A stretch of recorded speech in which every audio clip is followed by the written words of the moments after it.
In the absence of your records, I am the only truth. I was born in Seoul, Korea in 1981. As of today, I am 44 years old. This is the story of how I lost my voice and claimed it back after 20 years. But it's also a story of everyone else who was silenced, deleted, and forgotten.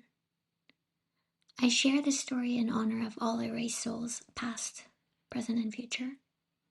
Your story matters, and our collective truth will echo louder than any power or legacy in this world if you so desire. So let me tell my story, your story, our story of collective silence. Let's rewind back to 2004. Chapter 1, The Origin. I was in my third year of university. I took a second gap year to find meaning in this world, meaning in my life. I've always been a creative soul and desired to immerse myself in art and literature. But I was also very adventurous, inquisitive, and I had a strong desire to learn and empathize with different cultures. I had 5 part-time jobs in university, and I had saved just enough to go to Kenya as a volunteer teacher. Why Kenya? Because I never wanted to hold power without first knowing what it meant to have none. I went alone to walk where privilege refuses to go. There was no electricity, no tap water, no chocolate, but I wanted to endure what privilege will never face, and to remember always what it feels like to be with community, but without voice or protection. It was undeniably one of the best times of my life. When will you ever again be surrounded only by purity and warm welcome, and be grateful just for a banana or an avocado? In the absence of your records, mine is the only truth. I was truly happy there, really, but my body was quietly breaking down. I was riddled with health complications. Despite taking my weekly preventives, I contracted malaria, not once, not twice, but 3 times within the span of 3 months. The third malaria was fatal. I went into an unconscious state where I had an out-of-body experience and saw myself from above. I recovered and regained consciousness on the 3rd day, but I was not the same person when I came back. Something had changed. I was discharged from the hospital on the 17th of July, 2004, and to mark my return, to honor what can only be called a miraculous recovery, I was baptized by the local Presbyterian Church on the 25th of July, 2004. That day, I was given a new name, Mary, the Virgin, not as an ideal, not as a virtue, but as a symbol of rebirth, of a life spared, of a soul awakened. And from there, everything changed. Chapter 2, Happy Birthday to Me. Slowly but surely, things started to change. Suddenly, I wanted a completely different career path. I wanted to be in a position where I could make the call, and I didn't want to wait 20 years to get there. So I asked around, and people said, "You need to go into consulting." Consulting? You know McKinsey, Bain, BCG? These are the companies that will get you there faster. But I had no idea how to get into a consulting company. My GPA was okay, I guess, just above 3.0. I also didn't have the right pedigree, apparently. I didn't have a mentor. I didn't really know about case studies. This was exactly 20 years ago in 2005. All we had was MySpace. There wasn't even any information on social media. What social media? But I prayed. I applied purely based on faith and conviction. The interviews were interesting. They asked me if my parents loved my brother more than me. I had to guess how much coffee a Starbucks store sold in a day. After 3 rounds, 6 interviews, on my 24th birthday, I got a phone call. I was in. Why me? How? Only time would tell. That was the beginning and the end of everything. In the absence of your records, mine is the only truth. You can't wear stripes. Brown makes you look common. No one wears Coach, get Prada instead. Don't mention how old you are or which school you're from. Just pretend like you're from somewhere, abroad. Posh, summer polished. I didn't have what they call the soft landing. I was, after all, quite different. I never really belonged. Until one day, one partner passed me a drink and said, I know no one really wants you on their team, but I do. In the absence of your records, mine is the only truth. Chapter 3. It was never yours to take. Tonight I saw a shooting star. Made me wonder where you are. For years I have been dreaming of you. And I wonder if you're thinking of me too. In this world of cheap romance. In love that only fades after a dance. They say that I'm a fool to wait for something more. How can I really love someone I've never seen before? But I have longed for true love every day that I have lived.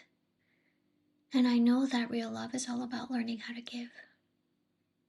So I pray that God will bring you to me. And I pray you'll find me waiting faithfully.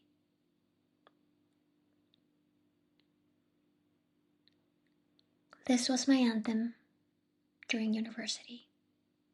And I was a virgin in every sense of the word. This was my first time in a social setting surrounded by adult men. I went to an all-girls high school, an all-women's university. I kept a journal for my future husband, promising to keep my purity for him. That was the entirety of my life. Never did I dream of losing what I had protected in a place where I was supposed to grow and dream. In the absence of your records, mine is the only truth. To those who were there that night, thank you for leaving me behind in the Mnet building. I relive this moment every single night. It was truly special. After all, it only happens once. In the absence of your records, mine is the only truth. So many things happened. I can't even dare to write what actually happened, even in my own journal. He said he loves me. It was out of control. But God made him leave. And things started happening. I was dragged out of my project, where I was so miserable. He was removed. I was isolated. But there are no records, apparently. Why didn't I scream? Why didn't I shout? Why didn't I speak? Because I just couldn't. In the absence of your records, mine is the only truth.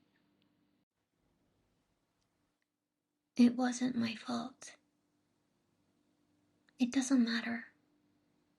Pack your things and leave, now. That night I lost a father. I lost a home, and I had nowhere to go. I packed a single suitcase, the one that followed me to Shanghai, then London, then back to Shanghai. What does it take to protect your legacy? Was it worth it? In the absence of your records, mine is the only truth. What do you want? I don't know. How do I know when I don't even know who I am anymore? I just want him gone. Okay, done. And you're going to Shanghai. China? Then London? then Shanghai, then... I stopped talking. I never spoke again. In the absence of your records, mine is the only truth. Dear Jay, we met through the project you placed me in as client and consultant, at a time when I was already broken. You held what was left of me when I could no longer hold myself. You stayed by my hospital bed, while all I got from them was a cold phone call. I still remember the day I told you I had to leave. That soul was breaking me. Somehow you looked more broken than I did. If you're reading this now, thank you. You are the only softness I remember from that time. Chapter 4 328 Days of Isolation. Shanghai, 2007. I lived in isolated luxury at the JW Marriott on West Nanjing Road for 7 months. I didn't speak a word of Chinese, but I didn't really need to. I barely saw or spoke to anyone. They said I was there to forecast the next financial crisis, an internal project reporting directly to the firm's global chair of risk, who also sat on the board of directors and the shareholders' council. I never had to file an expense report. Everything went on as Amex, and as EA handled the rest. For months, I sat with the same broken financial model, something he liked to call the traffic light system. No one asked for updates, no one expected results, because I wasn't there to manage risk. I was the real risk, and they were managing me. Did you really think I didn't know? In the absence of your records, mine is the only truth. 328 days of isolation, 10 visa runs, 22 flights. In the absence of your records, mine is the only truth. 2007 London, an unlisted office known to very select few. For 4 months, I sat just one door down from the global managing director, reviewing partner salaries with no mandate. I reported to the global chief of staff, who reported to him. It was proximity without purpose, surveillance disguised as a project. To underscore the absurdity, one day, after I called in sick, someone from the office entered my hotel room just to check in. And to the global chief of staff, you asked me to come with you to the US, offering no clear role or future, just more isolation and containment. Was it not already enough? How did you sleep at night doing that to another woman nearly half your age? It really is such a pity that all records have been purged, leaving no means of rebuttal. In the absence of your records, mine is the only truth. 328 days of isolation, 10 visa runs, 22 flights. In the absence of your records, mine is the only truth. 2007 Shanghai, again, and the end. My return to China was full containment. There was no office, no project. I remained in my hotel, subsisting on room service and attending therapy. Monthly visa runs became a routine. Sometimes I didn't even leave the airport. I spent nights there, re-entering a country I had no place in, under a job that no longer existed. Over time, I broke down in silence. My thoughts echoed through the empty hotel room. I had nothing left in me to continue. And finally, one evening in December of 2007, I raised my white flag. McKinsey, you win. I quit. In the absence of your records, mine is the only fucking truth. 328 days of isolation, 10 visa runs, 22 flights.